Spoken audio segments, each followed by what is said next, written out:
natin, bakit may mga tao bihira lang magpa-check up o yung iba walang check up pero mahaba ang buhay nila? Yan ang lagi ko nakikita sa comment, 'di ba? Paulit-ulit sasabihin na nagko-comment, bakit yung mga ninuno ko sa probinsya, mga lolo ko, lola ko, hindi naman nagpapa-check up, umabot ng 80 years old, 90 years old, 100 years old, o paano mo mapapaliwanag yan? Okay? Lalo na kung magsasaka sa probinsya, merong mahaba ang buhay. Una-una, ililinaw lang natin, base sa datos, yung overall life expectancy ng tao.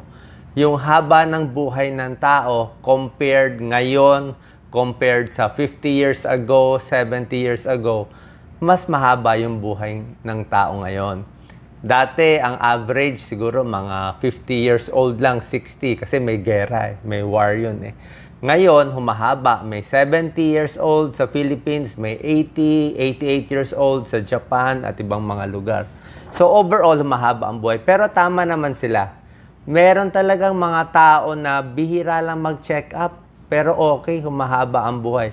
Tingnan natin kung paano gagawin, ano yung mga factors, at kung ma-apply ba natin ngayon sa sarili natin.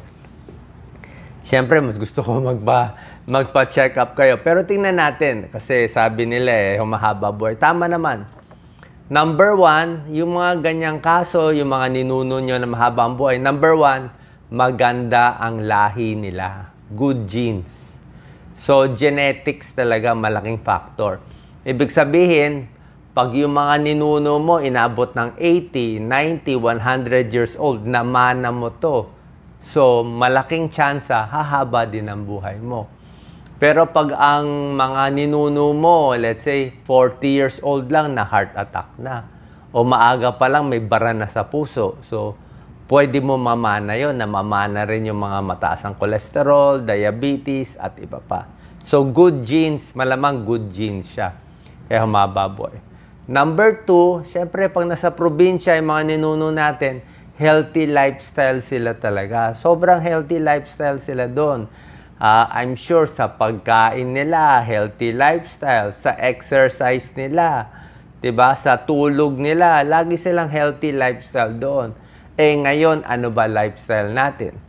'Di ba? Ibang-iba ang lifestyle natin ngayon kumpara sa lifestyle nila. Kaya mahirap ikumpara.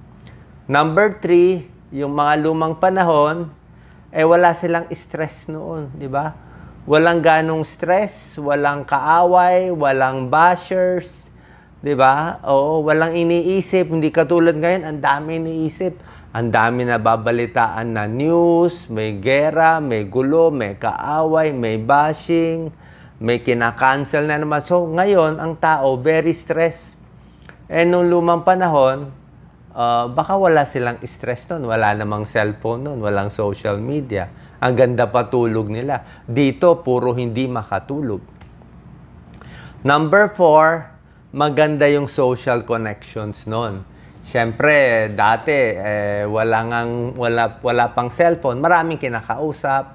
Yung mga bata, naglalaro pa, di ba? Puro exercise, naglalaro sa labas, nag-uusap-usap yung mga kamag-anak. Mas maganda ang network nila. Ngayon, ang network natin, pa-text-text na lang. Away, di ba? Inggit, inisan, yan na nangyayari. Number 5, I'm sure marunong sila sa preventive measures, di ba? Maingat sila sa sarili, kompleto yung tulog nila, at meron din naman silang mga gamutan Oo, like sa probinsya, maraming mga halamang gamot, di ba? I'm sure tinuro yun din ng mga ninuno nila, yung mga simpleng bayabas sa sugat, o sa mga nagtatae, yung mga simpleng gamutan, meron naman noon. Hindi ko naman sinabi totally, I'm sure nagpapacheck up din sila paminsan-minsan kung talaga may emergency. Number 6, marunong sila mag-self-care, mag-alaga sa sarili, di ba? Tulad na sinabi ko sa inyo, yung mga halamang gamot, alam naman nila pag pagod, nagpapahinga.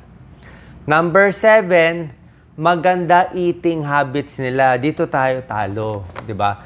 Itong number 7, iba yung pagkain nila. Kita mo na yung pagkain sa probinsya, talagang gulay lang. Diba? Puro gulay, konti ang mantika. Diba? Puro isda. Yan na lang araw-araw, gulay, isda. Yan ang tinatanim eh. Diba? So, mas healthy tayo. Ano ba pagkain natin ngayon? Puro fast food, puro prito, puro sa supermarket, processed foods, puro donut, puro matatamis. So, talagang mas hahaba ang buhay nila kung yan lang kakainin, puro gulay. Tsaka pa konti-konti lang yung kinakain nila, di ba? Hindi sila matataba, hindi sila overweight.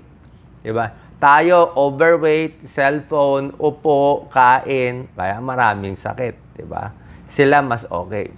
Number 8, moderation sila kumain. 'Di ba? Hindi sila kumakain talaga na sobrang dami, konti-konti lang.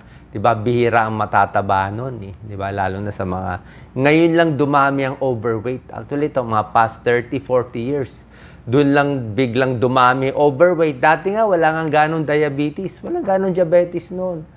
Parang 2%, 3% lang may diabetes. Ngayon, 10% na. Sumasabay sa overweight, dami ng pagkain, walang exercise, puro cellphone. Kaya yun na nangyayari. Number 9, talo tayo dito, physical activity. Grabe sila sa physical activity. Siyempre, sa probinsya, sarili, lalo na yung mga magsasaka, physical activity, ang bibigat ng binubuhat, 'di ba? Ang layo ng nilalakad, 'di ba? So, yung physical activity nila, napakaganda. Kaya malakas yung kamay, malakas yung likod, malakas yung paa, malakas yung puso. Paano? Trabaho ng trabaho eh. Meron nga kasabihan, di ba? Use it or lose it. Ibig sabihin, pag hindi mo ginamit ang isang bagay, use it or lose it. Pag hindi mo ginamit ang isang parte ng katawan, mawawala yon. Eh sila, lagi nilang banat na banat yung buto nila. So, panalo sila sa eating, sa probinsya, healthy habits, kaya siguro kahit walang check-up, nakakaya nila. Number 10, environmental factors. Dito rin tayo ngayon. Siyempre, dati, pag sa probinsya, walang ganong pollution, walang usok. Eh, dito kita mo naman, sobrang usok sa mga city, tambucho, diba? Grabe. Tapos, maraming pollution. Kahit tubig natin dito, marami madudumi din. 'Di ba? Environmental factors, isa pa, maraming ilaw sa mga city. Yang mga maraming ilaw, maraming neon lights, hindi yan maganda sa tulog natin eh. May pag-aaral. Pag sa probinsya, maaga pa, madilim na, 'di ba? So tulog ka na talaga, baka 6 o'clock, 7 o'clock, pahinga na. Tayo, anong ginagawa? 7 o'clock, wala, labas pa rin, ikot pa rin, puyat pa rin, kain pa rin, 'di ba? Midnight snack. So mas unhealthy ngayon. So, and number 11, may strong sense of purpose, 'di ba? Siyempre, may purpose sila, trabaho lang, sipag lang. Kung yun lang talaga basic ginagawa nila, kaya so siguro totoo.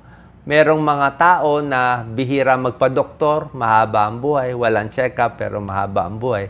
Pero kung i-apply natin ngayon sa sarili natin, medyo pwede, gawin natin lahat to. Dapat gulay lang. Dapat talagang trabaho lang, di ba? O walang ganong mga init ng ulo, pwede. Ngayon kasi iba na yung factors. O ano yung mga problema natin ngayon?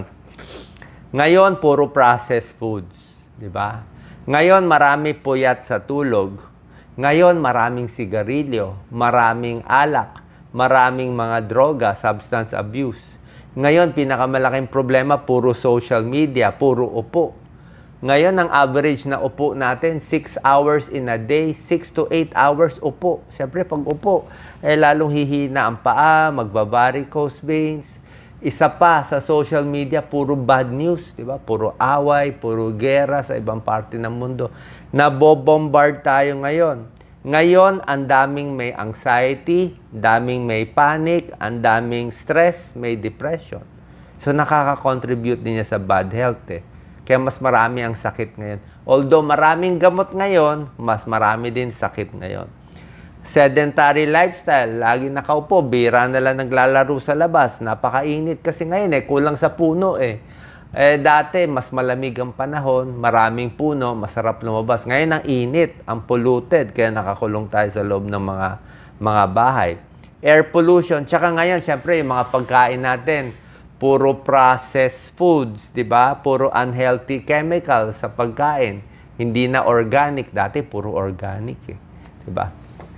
So, yan yung mga factors na mahirap nating gayahin yung ginawa ng mga ninuno natin na no check-up. Kasi ngayon, maaga pa, high blood na. Maaga pa, diabetes na. Maaga pa, may mga mataas na cholesterol. So, right now, kung hihingi kayo ng advice, mas maganda, i-screen pa rin. Maganda pa rin magpa-check. Total, itong check-up naman, prevention lang eh. Preventive check-ups eh. Lalo na yung mga check-up sa high blood, gamot sa high blood, maganda. Gamot sa diabetes, pag may diabetes, wala tayong choice eh. So, kailangan pa rin magpatingin sa doctor to be safe. Pero maganda rin, iniisip-isip natin, bakit humahaba ang buhay ng mga dati, mga tao noon. Simple ang pagkain, simpleng pamumuhay, lagi nag-exercise, so pilitin natin magaya ang mga good habits nila. Salamat po. God bless.